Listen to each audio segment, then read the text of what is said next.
샬롬. 오늘도 복되고 좋은 날이 밝았습니다. 어제 그제는 좀 제가 몸이 좀 불편해서 새벽 묵상을 나누지 못했습니다. 어떠한 일이 있어도 말씀을 붙잡고 또 기도하면서 살아가야 되는데 좀 잠이 좀 중요하다. 잠을 좀 푹 자야 되겠다라는 게 더 간절해서 잠을 좀 푹 자니라고 한 이틀 동안에는 말씀을 나누지 못했습니다. 죄송하고요. 예. 오늘 말씀은 야고보서 5장 13절에서 16절의 말씀을 나누려고 합니다. 너희 중에 고난 당하는 자가 있느냐? 그는 기도할 것이요. 즐거워하는 자가 있느냐? 그는 찬송할지니라. 너희 중에 병든 자가 있느냐? 그는 교회의 장로들을 청할 것이요. 그들은 주의 이름으로 기름을 바르며 그를 위하여 기도할지니라. 믿음의 기도는 병든 자를 구원하리니 주께서 그를 일으키시리라. 혹시 죄를 범하였을지라도 사하심을 받으리라. 그러므로 너희 죄를 서로 고백하며 병이 낫기를 위하여 서로 기도하라. 의인의 간구는 역사하는 힘이 큼이니라. 아멘. 여기 보니까 기도와 찬양에 대한 얘기가 잠깐 나옵니다. 13절에 보면 고난당하는 자는 기도하고 즐거워하는 자는 찬양하라, 찬송하라 이렇게 말하고 있습니다. 그러니까 우리가 삶 속에서 언제나 기도와 찬양이 끊어지지 않아야 되죠. 이 땅에서 살아가면서 우리들은 많은 기도 소리를 듣고 삽니다. 물론 우리가 믿는 하나님께 기도하는 소리보다는 이 모스크를 통해서 스피커에서 나오는 하루에 5번씩 시간마다 울려지는 그 모스크에서 나오는 이슬람들의 기도 소리, 그 소리를 더 많이 듣게 됩니다. 어떤 사람은 그런 소리가 잘 안 들린다고 하고, 또 어떤 사람들은 그 소리 때문에 영적으로 좀 많이 어렵다고 말하는 분들도 있습니다. 그런 사원 가까이에서 사시는 분들은 많이 느끼실 겁니다. 저는 그냥 그 스피커에서 나오는 기도 소리가 그렇게 거슬리지는 않습니다. 그냥 새벽에도 울리고 낮에도 울리고 하는데 그 소리를 들을 때는 그냥 이렇게 생각합니다. 저렇게 참 신을 모른 채, 참 하나님을 모른 채 살아가는 저들도 시간을 정해놓고 저렇게 기도하는데 나는 더 열심히 우리 하나님께 기도해야 되겠다. 나에게 더 열심히 기도하라고 말해주는 그냥 소리다, 알람 소리다 이렇게 생각하고 저는 그 소리를 들으며 깨고 또 그 소리를 들을 때마다 하나님께 기도하는 것으로 합니다. 그러다 보니까 그 소리가 영적으로 우리를 누른다든가 힘들게 한다든가 그런 느낌은 전혀 없습니다. 그냥 하나의 알람 소리로밖에 들리지 않습니다.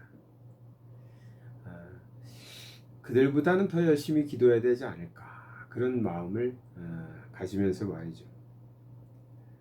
그리고 제가 아파트에서 이제 살아보니까 아파트는 이웃 주민들의 소리가 참 잘 들립니다. 주택하고는 다르게 아파트는 옆집, 밑에 집, 위에 집 소리들이 참 잘 들리는 것을 느낍니다. 현관문만 열어놓으면 다른 집에서 테레비를 틀어놓고 테레비 소리도 들리고요.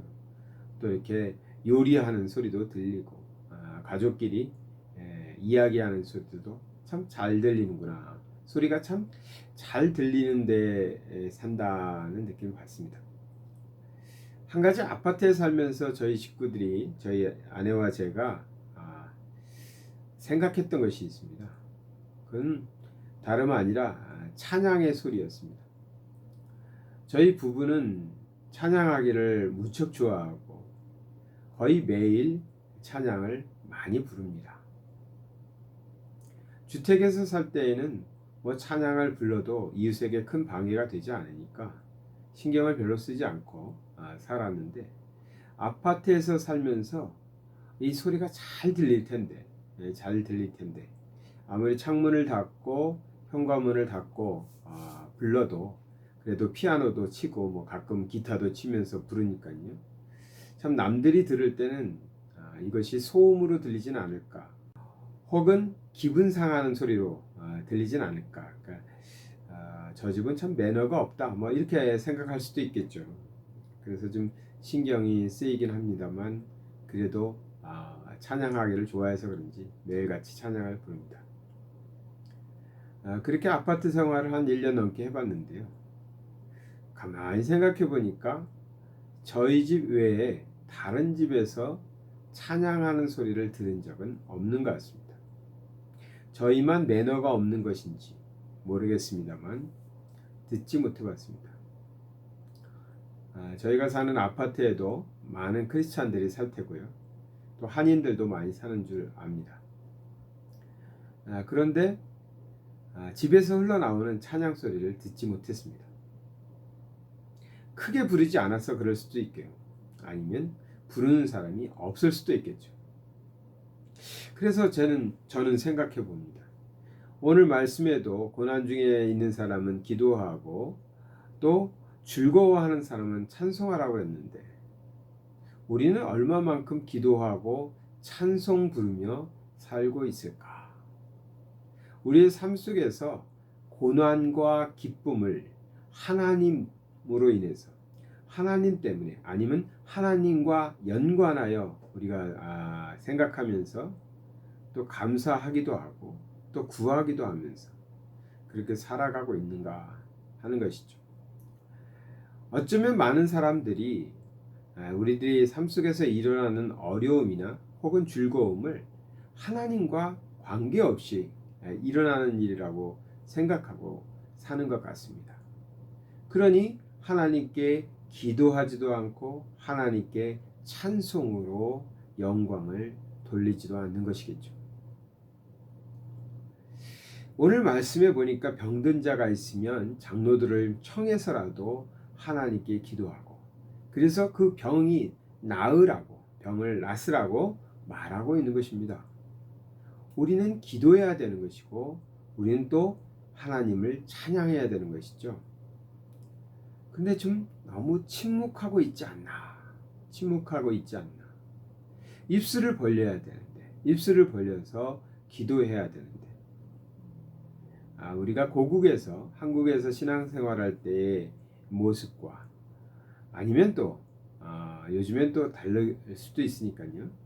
과거 20년 전, 30년 전 한 세대에 앞서서 신앙생활했던 우리 앞선 세대가 새벽마다 기도하고 밤마다 철야 기도를 하면서 기도와 찬양을 드리며 신앙생활했던 그 앞선 세대와 우리를 비교해 보면 우리의 신앙생활에서 다른 건 모르겠는데 기도 소리와 찬송 소리가 작아진 것은 사실이죠.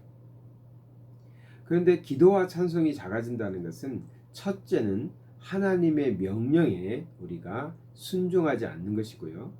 두 번째는 우리의 신앙의 신앙의 파워가 약해져 가고 있다는 것을 보여주는 것입니다. 우리는 기도해야 되고요. 찬양해야 됩니다. 사실 어려운 때나 힘든 때나 또 해결할 수 없을 때나 또 좋은 일이 있을 때에도 마찬가지죠. 하나님께 항상 기도하는 자의 삶을 살아야 됩니다. 이번에 유명한 배우가 젊은 나이에 갑자기 병이 들어 죽었습니다. 그래서 젊은 사람들도, 중년의 사람들이 갑자기 건강에 대해서 많은 염려를 하고 있습니다. 병이라는 것은 상당히 무섭죠. 어떤 병은 목숨을 잃게도 합니다. 근데 오늘 본문에 보니까 병이 있을 때, 질병이 있을 때 우리는 합심하여 기도할 것을 얘기하고 있습니다. 그렇게 해서 그 병으로부터 깨끗이 낫는 것이 하나님의 뜻이라는 거죠. 질병뿐만 아니라 모든 일이 있어서 우리는 기도하는 자의 삶을 살아야 됩니다. 또한 우리는 우리에게 은혜를 베푸시고 우리에게 좋은 일을 넘치게 하시는 하나님을 입술을 벌려서 찬양해야 됩니다. 찬양은 두 가지가 있죠. 하나는 곡조 있는 찬양을 하는 거죠. 말 그대로 우리는 노래를 부르며 춤을 추며 하나님을 찬양하는 것입니다. 또 하나는요, 우리의 입술을 벌려서 고백하는 것이죠. 하나님을 세상에 고백하는 겁니다. 사랑의 하나님을, 은혜의 하나님을, 우리에게 복을 주신 하나님을 세상에서 고백하는 것이 또 찬양일 것입니다. 멈춰 있지 말고요, 잠잠히 계시지 말고요, 항상 하나님께 기도하시고 찬양하심으로 우리의 영적인 파워가 더 강해지고 세상에 살아가는 동안에도 우리 하나님의 자녀답게 또 하나님의 자녀의 권세를 누리면서 또 예수 그리스도의 사랑을 세상에 증거하시면서 살아가시는, 기도하고 찬양하시는 그런 하나님의 귀한 삶을, 하나님의 귀한 자녀의 삶을 살아가시기를 축원합니다. 사랑의 하나님 아버지, 감사드립니다. 우리에게 말할 수 있는 입술과 고백할 수 있는 입술 우리에게 주심을 감사드립니다. 하나님께 기도드리고 하나님께 영광의 찬송을 들리기에 부족함이 없도록 우리의 입술을 벌려서 하나님께 기도하고 찬양하는 자 되게 하여 주시옵소서. 이 시대에 아무도 하나님을 찬양하지 않고 하나님을 찾지 않는 이 시대에 우리마저 잠잠히 있는 사람들 되지 않게 하시고 큰 소리로 하나님께 기도하고 찬양하는 자의 삶을 살아가게 인도하여 주시옵소서. 담대함 주시옵소서. 우리에게 신앙의 쉼을 허락하여 주시옵소서. 예수 그리스도의 이름 받들어 기도드리나이다.